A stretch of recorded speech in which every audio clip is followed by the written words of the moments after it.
Welcome to yours coaching classes. आज आपण पाहणार आहोत life process in living organism part 1. त्याच्यातला व्हिडिओ नंबर 3 पाहायचा आहे आपल्याला. तर पहिल्यांदा आपण पाहूया एटीपी म्हणजे काय. एटीपी म्हणजे ॲडिनोसिन ट्रायफॉस्फेट. काय रे बाळांनो? Adenosine triphosphate. आणि एटीपीचं डेफिनेशन पहा. ATP is a energy rich molecule. हे काय असतात? एनर्जी रिच मॉलिक्यूल असतात. And energy stored in the bonds.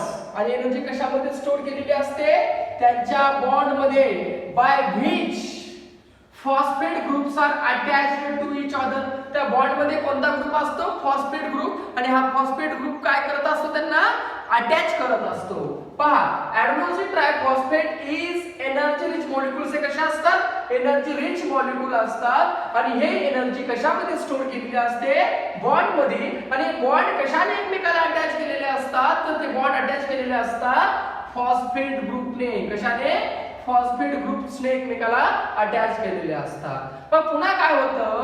आपल्या रिक्वायरमेंट अनुसार एनर्जी काय होत असते? त्या सेल मध्ये स्टोर केली जाते. आणि पुन्हा त्या एनर्जीचा काय केला जातो? वापर केला जातो. As per the need of the cell. म्हणजे आपल्या सेलच्या गरजानुसार एनर्जी इज ऑब्टेन्ड. कशापासून ऑब्टेन केली जाते? एटीपी. म्हणजे एटीपी काय असते? एका प्रकारची एनर्जी कशामध्ये स्टोर केलेली असते? तर सेल मध्ये स्टोर केलेली असते. आणि पुन्हा त्या एटीपी मध्ये काय असतात रे बाळांनो? बॉन्ड्स. आणि हे बॉन्ड्स काय होतात? ब्रेक होतात, तुटतात. आणि ज्यावेळेस बॉन्ड ब्रेक होतात, म्हणजे कोणते बॉन्ड? फॉस्फेट बॉन्ड ब्रेक होतात. फॉस्फेट बॉन्ड ब्रेक झाल्यानंतर त्याच्यापासून आपल्याला काय मिळत असते? एनर्जी. कोणते बॉन्ड? Phosphate bond. कधी तुटतात? ज्यावेळेस आपल्याला कशाची आवश्यकता असते? ज्यावेळेस आपल्याला एनर्जीची आवश्यकता असते त्यावेळेस हे फॉस्फेट बॉन्ड ब्रेकडाऊन होतात. आणि ब्रेकडाऊन झाल्यानंतर त्यापासून आपल्याला काय मिळत असते? एनर्जी मिळत असते. These molecules are stored in. आता सांगितलं कशामध्ये स्टोर केलेले असतात? सेल्स मध्ये. कशानुसार? आपल्या गरजानुसार. As per our need. पहा, chemically ATP is formed from adenosine ribonucleoside. मुळामध्ये एटीपी जे असतात हे कशापासून तयार होतात बाळांनो? तर ॲडिनोसिन रायबोन्यूक्लियोसाइड. ॲडिनोसिन रायबोन्यूक्लियोसाइड पासून तयार झालेले असतात. आणि त्याच्यामध्ये एकूण 3 कंपोनेंट असतात. पहिला पहा, it contains a nitrogenous compound. हा नायट्रोजनस कंपाऊंड कोण असतो? ॲडेनाइन. दुसरा असतो पेंटोज शुगर. पेंटोज शुगर कोणते असतात? रायबोज असतात.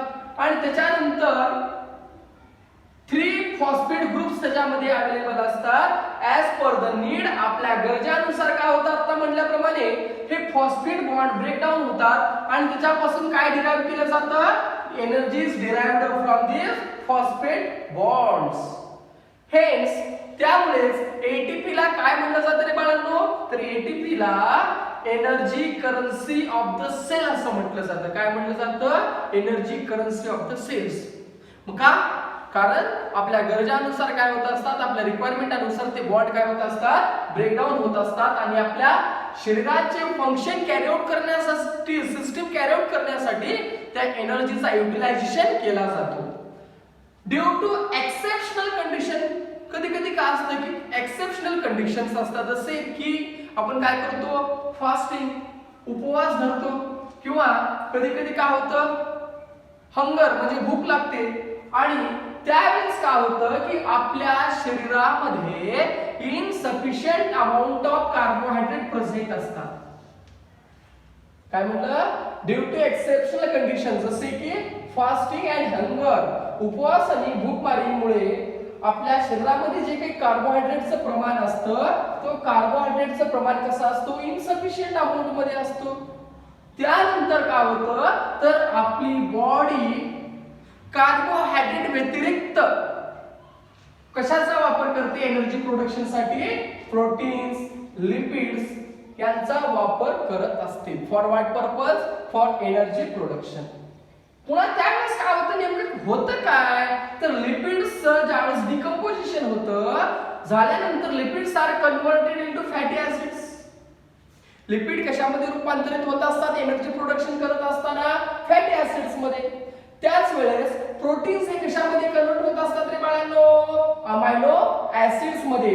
त्यानंतर अमायनो ऍसिड हे कशामध्ये कन्वर्ट होतात? तर ऍसिटिल कोएन्झाइम ए मध्ये कन्वर्ट होतात. कशामध्ये कन्वर्ट होतात? ऍसिटिल कोएन्झाइम ए मध्ये त्यांचं कन्व्हर्सेशन होतं by process of Krebs cycle. कोणती? नीट शब्द ऐका.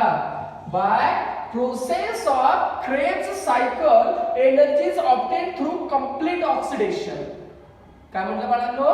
तर काय होतं? तर थ्रू कंप्लीट ऑक्सिडेशन. कुणाचं कंप्लीट ऑक्सिडेशन होतं? तर ह्या ऍसिटिल कोएन्झाइमचं कंप्लीट ऑक्सिडेशन झाल्यानंतर आपल्याला, आणि कशामध्ये? कोणत्या प्रोसेसने? Krebs cycle प्रोसेसने. आणि हे सर्व प्रोसेस कशामध्ये घडते क्रेब्स सायकल? तर ही घडत असते मायटोकॉन्ड्रियामध्ये घडत असते. कशामध्ये घडते? मायटोकॉन्ड्रियामध्ये घडत असते. आणि आपल्याला काय मिळत असते? एनर्जी प्रोडक्शन होत असते किंवा आपल्याला एनर्जी मिळत असते. हे पहा, मी इथे दाखवतो तुम्हाला. इकडे पहा पहिल्यांदा. हे पहा, म्हणजे इकडे टॉपिक आहे, इथे आहे. लिपिड्स कशामध्ये कन्वर्ट होतात म्हटलं मी तुम्हाला? कशामध्ये? फॅटी ऍसिड्स मध्ये. त्यावेळेस प्रोटीन कशामध्ये कन्वर्ट होतात? कशामध्ये?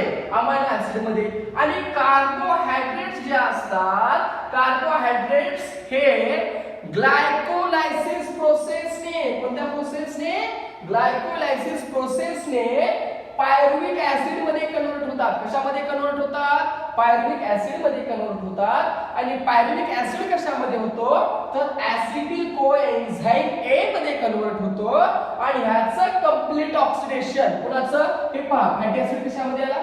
ऍसिटिल कोएन्झाइम ए. आणि अमायनो ऍसिड कशामध्ये आला? ऍसिटिल कोएन्झाइम ए. मग या ऍसिटिल कोएन्झाइम एचं ऑक्सिडेशन कशामध्ये घडते रे बाळांनो? Krebs cycle. आणि हे प्रोसेस कशामध्ये घडते? मायटोकॉन्ड्रिया. मायटोकॉन्ड्रिया कशामध्ये असतात? सेल मध्ये अवेलेबल असतात. झाल्यानंतर आपल्याला मिळतं कार्बन डायऑक्साइड, जे की आपण शरीराच्या बाहेर टाकत असतो, एक्सेल करत असतो. सोबत स्वेट, आपल्या शरीराला घाम येत असतो. आणि त्याच्यानंतर सोबत काय प्रोड्यूस होतं? एनर्जी. हे कशाचं बाळांनो? Process of energy production through aerobic respiration. Aerobic म्हणजे काय? In the presence of oxygen. कशापासून एनर्जी प्रोड्यूस झाली? लिपिड्स, कार्बोहायड्रेट्स आणि प्रोटीन पासून एनर्जी काय होत आहे? प्रोड्यूस होत आहे. आता इकडे या डबल. हे पहा, खाली पहा. Krebs cycle is also known as citric acid cycle. तर क्रेब्स सायकलला सिट्रिक ऍसिड सायकल का म्हणतात? गिव्ह मध्ये 2 मार्काला विचारू शकतं. The cyclical reaction of tricarboxylic acid. The cyclical reaction. कुणाची सायक्लिकल रिएक्शन? तर ट्रायकार्बोझॅलिक ऍसिड सायकल ची जी काही ट्रायकार्बोझॅलिक रिएक्शन आहे, ही कोणी डिस्कव्हर केलं? तर ही डिस्कव्हर केलं सर हॅन्स क्रेबने. कोणी डिस्कव्हर केलं? सर हॅन्स क्रेबने डिस्कव्हर केलं. These are series of cyclic chain. आणि हे जे आहे कोणती? Krebs cycle. ही काय आहे? एका प्रकारची series of cyclic chain reaction आहे. काय बाळांनो? सिरीज म्हणजे कंटिन्यू. कशाची? सायक्लिक चेन रिएक्शनची एका प्रकारची सिरीज असते. आणि ही स्टार्ट होते, this cycle start with acetyl coenzyme A. कशापासून स्टार्ट होतात? This cycle, that is a Krebs cycle, start with acetyl coenzyme A which act as a, काय म्हणून ऍक्ट करत असतात?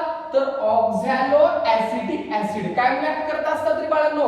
ऑक्झॅलो ऍसिटिक ऍसिड. कोण म्हणून ऍक्ट करतं? ऍसिटिल कोएन्झाइम काय म्हणून ऍक्ट करत असतात? ऑक्झॅलो ऍसिटिक ऍसिड. त्याच्यानंतर पुढे पहा, तर हे जे रिएक्शन आहे, ह्या रिएक्शन मध्ये पहिला सबस्टन्स कोण असतो म्हणलं तुम्हाला मी? ऍसिटिल कोएन्झाइम ए.